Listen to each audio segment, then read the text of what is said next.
सभी को नमस्कार। कुमार सोनू एकेडमी में आपका स्वागत है। जैसा कि मैं आप लोगों के लिए एनसीईआरटी का सीरीज चला रहा हूं, जो कि सीटेट पेपर 2 के लिए बहुत ही महत्वपूर्ण है। तो आज मैं आप लोग को अध्याय 3 तक बता चुका हूं। आज मैं आप लोग को अध्याय 4 पढ़ाऊँगा। आप लोग अच्छे से पढ़ें। देखिए, आज का अध्याय में दिया है, क्या बताती है हमें किताबें और कब्रें।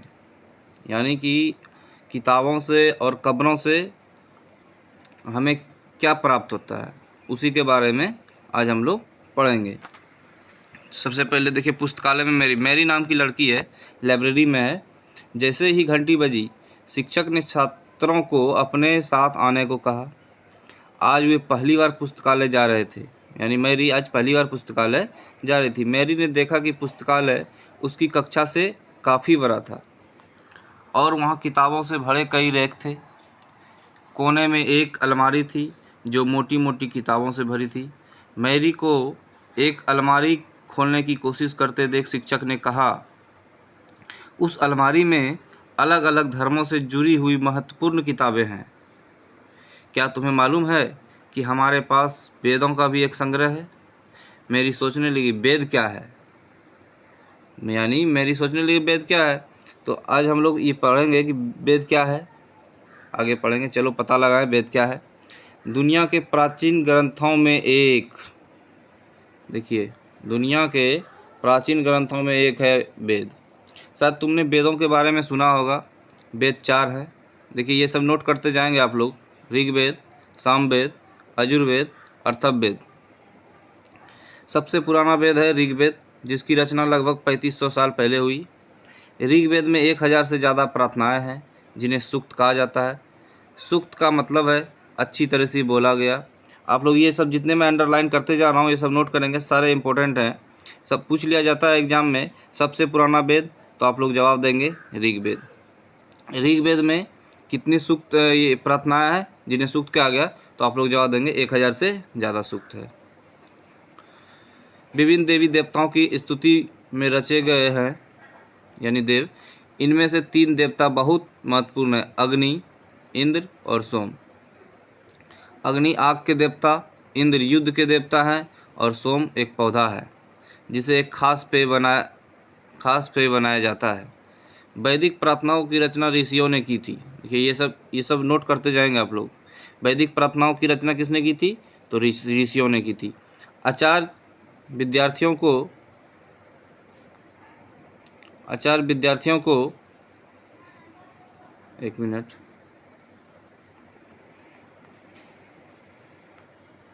आचार्य विद्यार्थियों को इन अक्षरों, शब्दों और वाक्यों में बांटकर स्वस्वर पाठ द्वारा कंठस्थ करवाते थे। अधिकांश सूक्तों के रचयिता सीखने और सिखाने वाले पुरुष थे। ये सब क्वेश्चन आपसे डायरेक्ट स्टेटमेंट वाले में पूछ लिया जाएगा, सीधा लाइन उठा के दे दिया जाएगा यहाँ से। अधिकांश सूक्तों के रचयिता सीखने और सिखाने वाले पुरुष थे। कुछ प्रार्थनाओं की रचना महिलाओं ने की थी, यानी कुछ प्रार्थनाओं की रचना महिलाओं ने भी की थी, लेकिन अधिकांश सूक्तों के रचयिता पुरुष थे।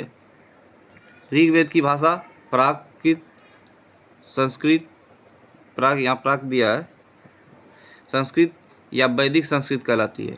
तुम स्कूल में जो संस्कृत पढ़ते हो उसे यह भाषा थोड़ी भिन्न है। स्कूल वाले संस्कृत से ये संस्कृत अलग है। नेक्स्ट, संस्कृत और अन्य भाषाएं के बारे में देखें। संस्कृत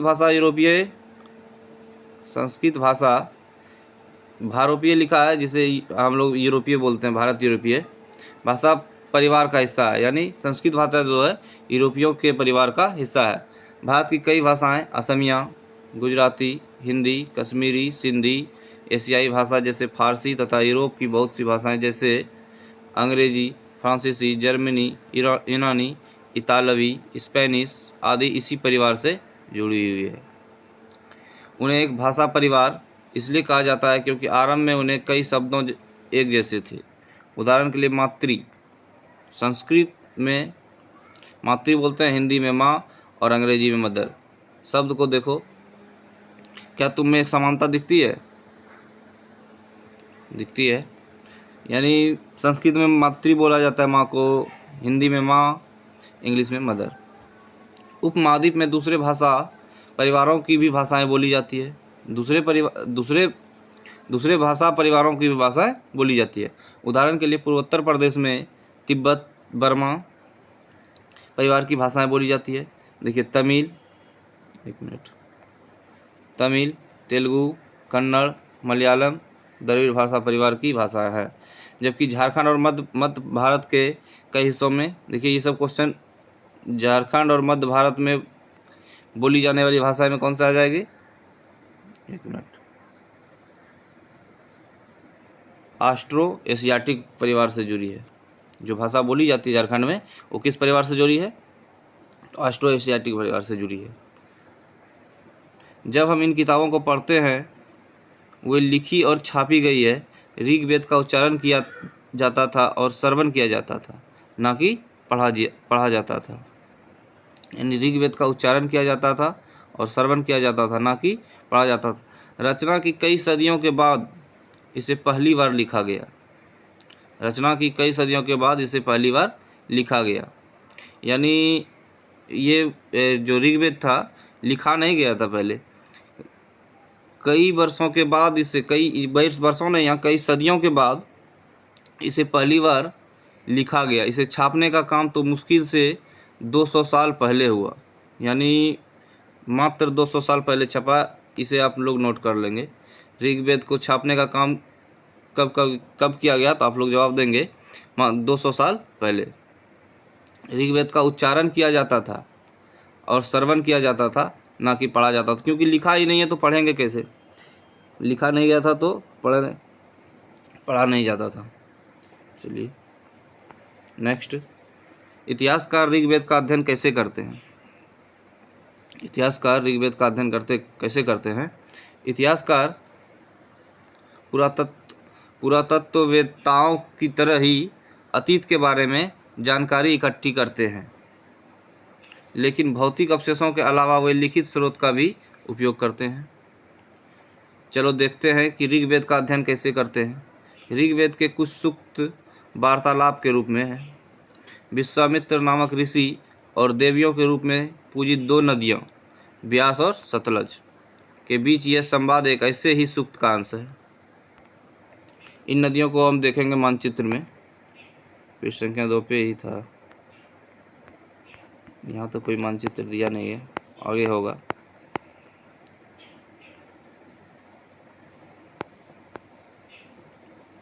ये देखिए क्या है, ये पांडुलिपि का एक पन्ना है। ऋग्वेद का जो पांडुलिपि था उसका एक पन्ना है। ऐसे पांडुलिपि किस पे लिखा जाता था? भुर्ज नामक पेड़ के छाल पे लिखा जाता था। ये ऋग्वेद की पांडुलिपि है। देखिए ये कश्मीर में पाया गया है। ऋग्वेद की पांडुलिपि का एक पन्ना है जो कि मैं दिखाया। भुर्ज वृक्ष की छाल पर लिखी यह पांडुलिपि कश्मीर में पाई गई थी। लगभग 150 वर्ष पहले ऋग्वेद की सबसे पहली बार छापने के लिए इसका उपयोग किया गया था। इसी पांडुलिपि को देखकर अंग्रेजी अनुवाद तैयार हुआ। यह पांडुलिपि पुणे महाराष्ट्र के एक पुस्तकालय में सुरक्षित है। अभी भी ये सुरक्षित है। विश्वामित्र और नदियाँ।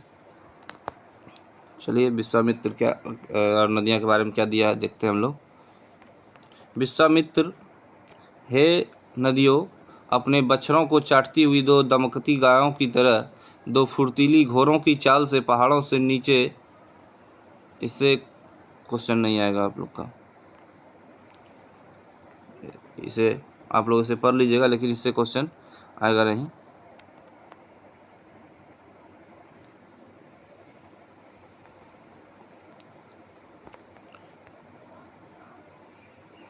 आप लोग आगे जाएंगे।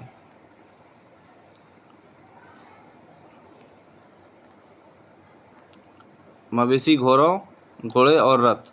ऋग्वेद में मवेशियों, बच्चों, खासकर पुत्रों और घोड़ों की प्राप्ति के लिए अनेक प्रार्थनाएं हैं। ऋग्वेद में अनेक प्रार्थनाएं किसके लिए है? खासकर पुत्रों के लिए और मवेशियों के लिए। ज़्यादा खासकर बच्चों में, खासकर पुत्रों के लिए। घोड़ों की लड़ाई में रथ खींचने के काम में लाया गया जाता था। किन्हें? पुत्रों को और मवेशियों को। सॉरी, रथ खींचने के लिए घोड़ों को लाया गया था। मांग था पुत्रों का, प्राप्ति के लिए पुत्रों के लिए पुत्रों की प्राप्ति के लिए प्रार्थनाएं की जाती थी, लेकिन घोड़ों की मांग लड़ाई में रथ खींचने के लिए किया जाता था। अब थोड़ा मिस्टेक हो गया, आप लोग देख लीजिए। इन लड़ाइयों में मवेशी जीत कर लाए जाते थे। लड़ाइयाँ ऐसे ज़मीन के लिए भी लड़ी जाती थी जहाँ अच्छे चारागाह हो, या जहाँ पर जौ जैसी जल्दी तैयार हो जाने वाली फसलों को उपजाया जा सके। यानी लड़ाई जो करते थे वो लोग ज़मीन के लिए करते थे, या वहाँ से लड़ाई में पशुओं को भी जीत के लाते थे, या उससे ज़मीन के लिए लड़ाई करते जीतते थे जहाँ पे जौ जैसी फसलों को उपजाया जा सके। कुछ लड़ाइयाँ पानी के स्रोत और लोगों को बंदी बनाने के लिए भी लड़ी जाती थी।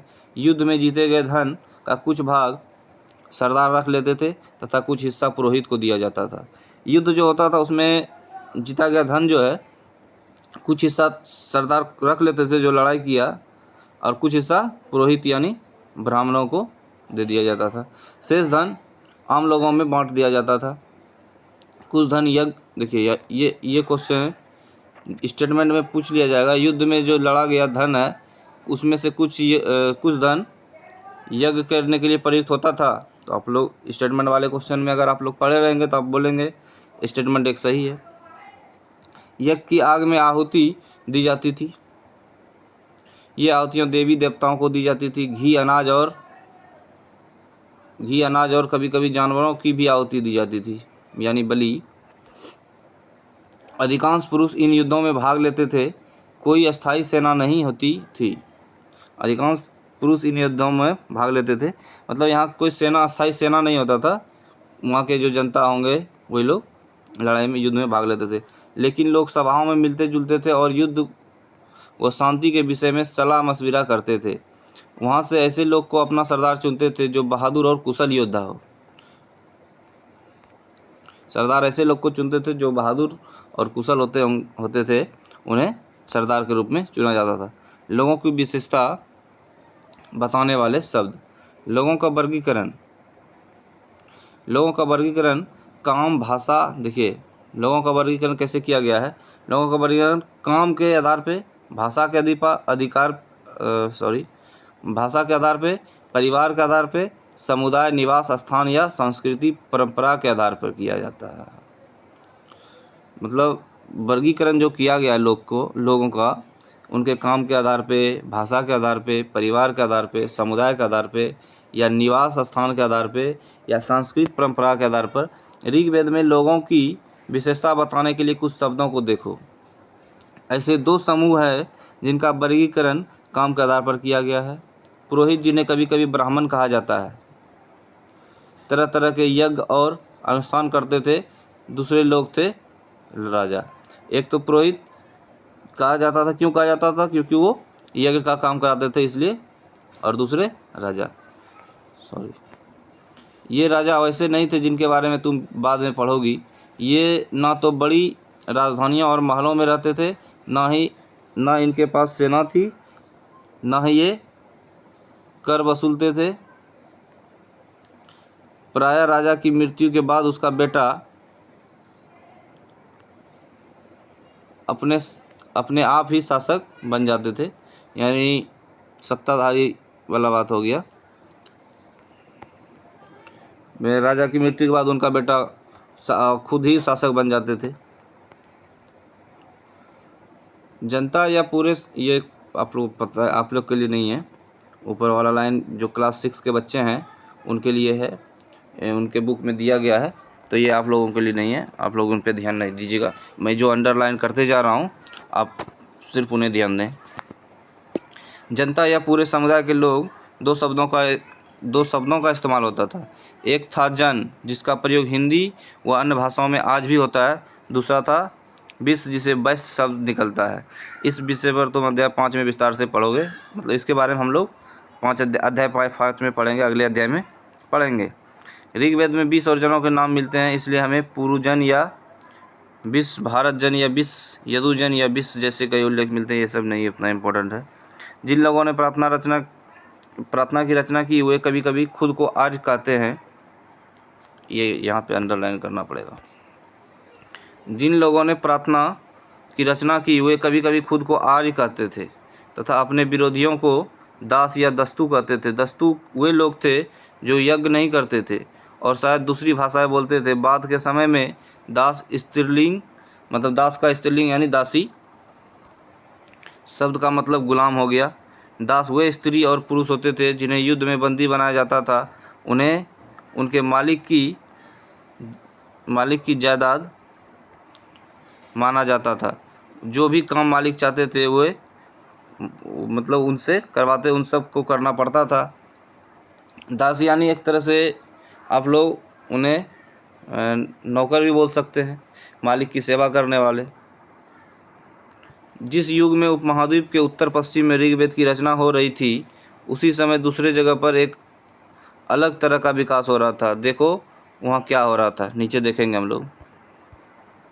खामोश प्रहरी कहानी महापाषाणों की, यानी महापाषाण काल की बात में कुछ चर्चा होगा। अगले पृष्ठ के चित्रों को देखेंगे। ये शिलाखंड महापाषाण, महा बराबर हो गया बड़ा पाषाण, बड़ा अपाषाण मतलब पत्थर यानी बड़ा पत्थर नाम से जाने जाते थे। ये पत्थर दफन करने की जगह पर लोगों द्वारा बड़े करीने से लगाए जाते थे। मतलब कि जहाँ लोगों को दफन करते थे वहाँ पे ये पत्थर लगाए जाते थे। महापाषाण कब्रों की प्रार्थना लगभग 3000 साल पहले शुरू हुई की यह प्रथा दक्कन, दक्षिण भारत, उत्तर पूर्वी भारत और कश्मीर में प्रचलित थी।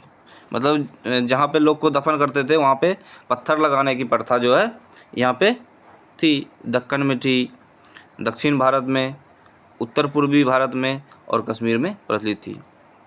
हम लोग चित्र में देखेंगे कुछ महापाषाण ज़मीन के ऊपर ही दिख जाते हैं, कुछ महापाषाण ज़मीन के भीतर भी होते हैं।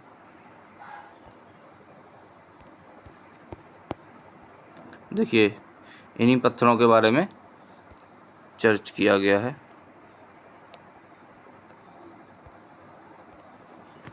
ये देखिए पत्थर जो लगाया है साइड में लगाया है, यहाँ पे दफन किया। मतलब इतिहासकारों ने अनुमान लगाया इन्हीं पत्थरों को देख के यहाँ पे दफन किया गया था। साइड पत्थर लगा हुआ। कई बार ये पत्थर ऊपर में दिख जाते थे, कई बार ये पत्थर ज़मीन के नीचे। कई बार अब आगे पढ़ते हैं। कई बार पुरातत्वविदों को गोलाकार सजाए हुए पत्थर मिलते हैं, जैसे कि यहाँ पे देख रहे हैं आप, गोलाकार सजाया हुआ है। कई बार अकेला खड़ा हुआ बड़ा पत्थर मिलता है। एक मिनट, हाँ बड़ा का चर्च नहीं है, अकेला, कई बार अकेला खड़ा हुआ पत्थर मिलता है। यही एकमात्र प्रमाण है जो ज़मीन के नीचे कब्रों को दर्शाते हैं। यही पत्थर के ही एक प्रमाण है जो ज़मीन के नीचे कब्रों को दर्शाते हैं। एक मिनट। महापाषाणों के निर्माण के लिए लोगों को कई तरह के काम करने पड़ते थे। हमने जो कार्यों की सूची बनाई है उन्हें क्रमबद्ध करो। गड्ढे खोदना, शिलाखंडों को ढोकर लाना, गड्ढे खोदना, शिलाखंडों को ढोकर लाना है, बड़े पत्थरों को तराशना और मरे हुए को दफनाना। आप लोग सीरियली करेंगे, पहले क्या होगा ये मैं दिखा दिया, ऊपर जो दिया गया था। इन सब कब्रों में कुछ समानताएं हैं। सामान्यतः मृतकों को खास किस्म के मिट्टी के बर्तनों के साथ दफनाया जाता था, जिन्हें काले लाल मिट्टी, ये मैं कई बार चर्चा कर चुका हूँ, जिन्हें काले लाल मिट्टी के बर्तन, ब्लैक एंड रेड वेयर के नाम से जाना जाता था। ऐसे मिट्टी के बर्तन जिन्हें आपसे पूछ लिया जाएगा यहाँ से क्वेश्चन, ये नोट कर लीजिएगा आप लोग। सामान्यतः मृतकों को खास किस्म के मिट्टी के बर्तनों के साथ दफनाया जाता था, जिन्हें काले लाल मिट्टी के बर्तनों या जिसे ब्लैक एंड रेड वेयर के नाम से भी जाना जाता है। इनके साथ ही मिले हैं लोहे के औजार और हथियार, घोड़ों के कंकाल और सामान तथा पत्थर और सोने के गहने। ये जो मैं अंडरलाइन करते जा रहा हूँ, आप लोग इसे नोट करते जाएंगे, या नोट नहीं कर रहे हैं तो आप लोग इसका स्क्रीनशॉट लेंगे और इसे फिर से पढ़ेंगे। देखिए, घोड़ों के औजार हैं ये, घोड़ों के लिए सामान है वो। और नीचे देखिए यहाँ पे ये है कुल्हाड़ी, ये देखिए औजार है जिसे यहाँ कटार नाम दिया गया है। आप लोग ऐसे औजार देखे होंगे, आप लोग देखते ही। आगे नीचे है लोगों की सामाजिक असमानताओं के बारे में पता करना। पुरातत्वविद यह मानते हैं कि कंकाल के साथ पाई गई चीज़ें मरे हुए व्यक्ति की ही रही होंगी। कभी कभी एक कब्र की तुलना में दूसरी कब्र में ज़्यादा चीज़ें मिलती है। चित्र पृष्ठ संख्या 13 में दिया गया, देखेंगे हम लोग आगे। ब्रह्मगिरी को खोजो, ये पृष्ठ संख्या जो है मैं पिछले अध्याय में ही पढ़ा चुका हूँ, वहीं पे दिया गया था ये पिक्चर, आप लोग देख लेंगे। यहाँ की व्यक्ति की कब्र में 13 सोने के मनके और शंख पाए गए हैं। दूसरे कंकालों के पास सिर्फ कुछ मिट्टी के बर्तन ही पाए गए। यह दफनाए गए लोगों की सामाजिक स्थिति में भिन्नता को दर्शाता है। कुछ लोग अमीर थे तो कुछ लोग गरीब, कुछ लोग सरदार थे तो दूसरे अनुयायी। यानी कहने का मतलब है, कई कंकाल ऐसे मिले इतिहासकारों को, यानी पुरातत्वविद को, कि जिसमें उनके बॉडी के साथ साथ, कंकाल के साथ साथ किसी में जो है गहने, सोने, बर्तन अधिक मिले थे। इससे अनुमान लगाता है कि कुछ लोग गरीब होंगे, कुछ लोग अमीर होंगे। इसी से सामाजिक असमानताओं के बारे में पुरातत्वविद ने पता लगाया। क्या कुछ कब्रगाहें खास परिवारों के लिए थी? जरूर होंगी। कुछ कब्रगाहें जो है खास परिवार के लिए थी। कभी कभी महापाषाणों में एक से अधिक कंकाल मिले हैं। वे यह दर्शाते हैं कि शायद एक ही परिवार के लोग को एक ही स्थान पर अलग अलग समय पर दफनाया गया था। बाद में मरने वाले लोग को पोर्ट होल के रास्ते कब्रों को लाकर दफनाया जाता था। ऐसे स्थान पर गोलाकार लगाए गए पत्थर या चट्टान चिन्हों का काम करते थे, जहां लोग आवश्यकता अनुसार शवों को दफनाने दोबारा आ सकते थे। ऐसा मतलब एक ही परिवार के लोग को एक ही कब्र में दफनाया जाता था, ऐसा इतिहासकारों ने कहा है। इनाम गांव के एक विशिष्ट व्यक्ति की कब्र, कोई खास व्यक्ति होंगे ये, चलिए पढ़ते हैं इनके बारे में। इनाम गांव को खोजो, यह भीमा की सहायक नदी घोड़ के किनारे एक जगह है। इस जगह पर 3600 से 2700 साल पहले लोग रहते थे। यहाँ वयस्क लोग को प्रायः गड्ढे में सीधा लिटाकर दफनाया जाता था। उनका सिर उत्तर की ओर होता था। कई बार उन्हें घर के अंदर ही दफनाया जाता था। ऐसे बर्तन जिनमें शायद खाना और पानी हो, दफनाए गए शव के पास रख दिए जाते थे। पिछले अध्याय में मैंने बताया था कि पहले लोग ये भी मानते थे कि लोग मरने के बाद भी उनके भोजन के लिए, देखे आप पिछले अध्याय में दिखाया था कि बकरी के कंकाल भी मिले थे, इंसान के साथ बकरी के कंकाल भी मिले थे। उसी तरह खाना पानी भी उनके दफनाने के साथ रख दिया जाता होगा साथ में। एक आदमी को 5 कमरों वाले मकान के आंगन में 4 पैरों वाले मिट्टी के एक बड़े से संदूक में दफनाया गया था। बस्ती के बीच में बसा इस गांव में एक आदमी था, उनको दफनाया गया था उनके बड़े घरों में। यह घर गांव के सबसे बड़े घरों में एक था। इस घर में एक अनाज का गोदाम भी था। सबके पैर मुड़े हुए थे। क्या तुम्हें लगता है कि यह किसी सरदार का शव था? अपने जवाब का कारण बताओ। ये क्लास 6 के बच्चों के लिए, अगर स्कूल में पढ़ रहे होंगे तो टीचर उनसे उस टाइम ये सवाल करेंगे, तो ये उनके लिए दिया गया है। आप लोग इतना इस पे ध्यान नहीं देंगे। क्या बताते हैं हमें कंकालों के अध्ययन? कंकाल के अध्ययन से हमें क्या पता चलता है? छोटे आकार के आधार पर एक बच्चे के कंकाल को आसानी से पहचाना जा सकता है, लेकिन एक बच्चे और बच्ची के कंकाल के बीच कोई बड़ा फर्क नहीं होता है।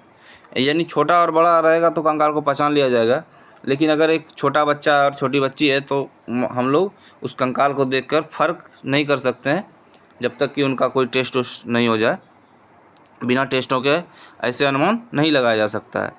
क्या हम पता कर सकते हैं कि कंकाल किसी पुरुष का था या स्त्री का था? कभी कभी लोग कंकाल के साथ मिले सामानों के आधार पर, देखिए यहाँ क्या हम पता लग, ये अंडरलाइन कर लीजिए। कभी कभी लोग कंकाल के साथ मिले सामानों के आधार पर एक अंदाज़ा लगाते हैं। उदाहरण के लिए, यदि कंकाल के साथ गहने मिलते हैं तो कई बार उसे महिला का कंकाल मान लिया जाता है, लेकिन ऐसी समझ के साथ समस्या है। अक्सर पुरुष भी आभूषण पहनते थे। कंकाल का लिंग पहचानने का बेहतर तरीका उनकी हाथी स्त्रियों की जांच, ये जांच है, जांच से पता लगाया जाता है। क्योंकि महिलाएं बच्चों को जन्म देती है, इसलिए उनका कटी प्रदेश का कुल्ला पुरुषों से ज़्यादा बड़ा होता है। ये समझ कंकालों के आधुनिक अध्ययन पर आधारित है। उस समय जो अनुमान लगाते थे कंकाल का अध्ययन के लिए, उनके लिए है। आज से लगभग 2000 साल पहले चरक नाम के प्रसिद्ध वैद्य हुए थे। उन्होंने चिकित्सा शास्त्र पर चरक संहिता नामक की किताब लिखी थी। देखिए ये इम्पोर्टेंट है, चरक संहिता नामक किताब किसने लिखी थी? तो आप लोग जवाब देंगे, ये वहाँ है। आज से लगभग 2000 साल पहले चरक नाम के प्रसिद्ध वैद्य जो थे, उन्होंने चिकित्सा शास्त्र पर एक चरक संहिता नाम की किताब लिखी थी। वे कहते हैं मनुष्य के शरीर में 360 हथी स्त्रियाँ होती है, यानी हड्डियाँ होती है। यह आधुनिक, एक मिनट, यह आधुनिक शरीर रचना विज्ञान की 206 हड्डियों से काफ़ी ज़्यादा है। 206 हड्डियों से काफ़ी ज़्यादा है। संभवतः चरक ने अपनी गिनती में दांत हड्डियों के जोड़ और कार्टिलेज को जोड़कर यह संख्या बताई थी।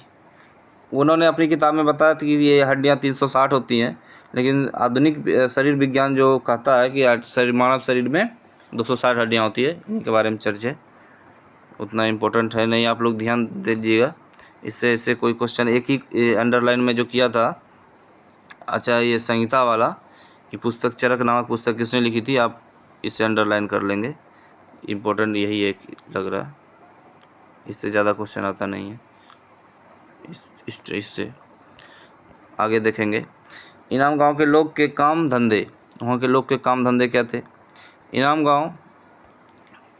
गांव में पुरातत्वविदों को गेहूँ, जौ, चावल, दाल, बाजरा, मटर और तिल के बीज मिले हैं। कई जानवरों की हड्डियां भी मिली है। कई हड्डियों पर काटने के निशान से यह अंदाज़ा होता है कि लोग इन्हें खाते होंगे। गाय, बैल, भैंस, बकरी, भेड़, कुत्ता, घोड़ा, गधा, सूअर, सांभर, चितकबरा, हिरन, कृष्णमृग, खरहा, नेवला, चिड़िया, घड़ियाल, कछुआ, केकड़ा और मछली की हड्डियां भी पाई जाती है।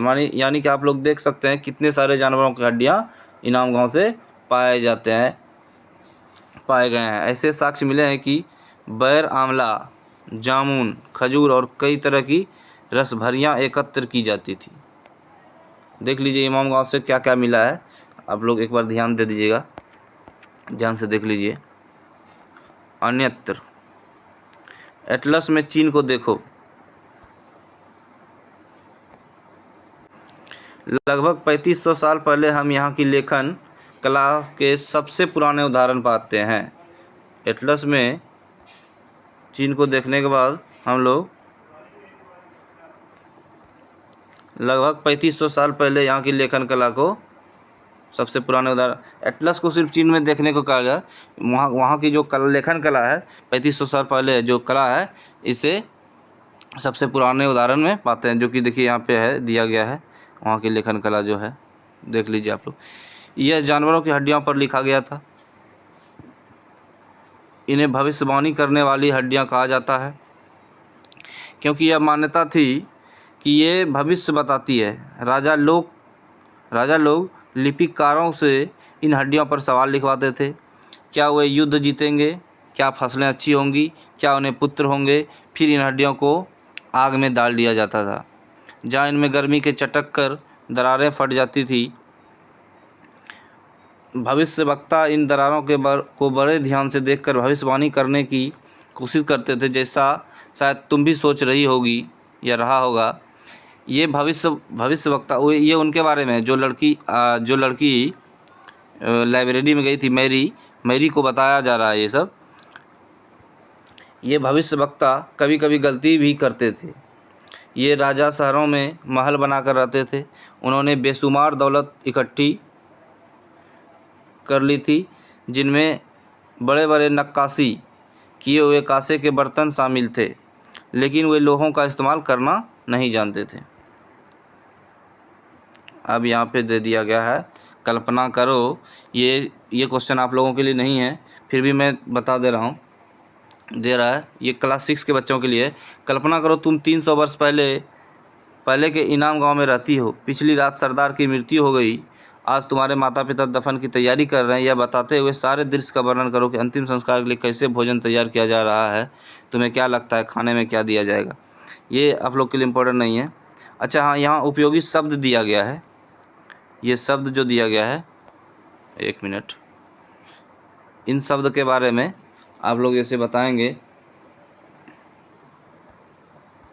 इसमें कोई ऐसा कुछ है नहीं, ऐसे वेद का मतलब जो चर्च किया गया, प्रार्थना भाषा का चर्च किया गया, रथ का चर्च किया गया, यज्ञ का, राजा का दास यानी जो आप क्या बोलते हैं, इस तरह से गुलाम बोल सकते हैं दास को। कब्र जहाँ दफनाया जाता है, महापाषाण पत्थरों के बारे में पुराना पता। कंकाल, दफनाए गए शरीर का जो हड्डियाँ हैं उसे कंकाल कहते हैं। लोहा ये धातु, ऐसा कुछ है नहीं इसमें। आगे चलते हैं। अच्छा, यहाँ पे जो है आओ याद करें दे दिया गया, यानी मिलान करने वाला है। चलिए मैं मिलान करवाता हूँ, आप लोग देख लेंगे।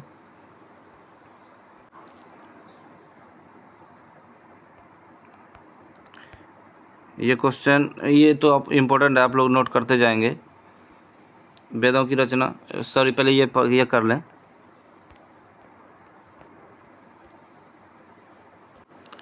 क नंबर में सवाल दिया गया, देश के लिए दासों की इस्तेमाल किया जाता था, सेवाओं के लिए मालिक की सेवाओं के लिए किया जाता था। देश में महापाषाण पाए जाते थे तो दक्कन में पाए जाते थे, दक्षिण भारत में पाए जाते थे, उत्तर भारत में पाए जाते थे, और उत्तर पूर्वी भारत यानी और फिर कश्मीर में पाए जाते थे। जमीन पर गोले लगाए गए पत्थर या चट्टान देश का काम करते थे। तो ये क्या काम करते थे? चिन्हों का काम करते थे, चिन्हों का काम करते थे। ये सिग्नेचर पे, अक्षरों पे नहीं जाइएगा। पोर्ट होल का इस्तेमाल किया जाता था, पत्थरों से बने हुए कमरे में जाने के लिए होता था पोर्ट होल का इस्तेमाल।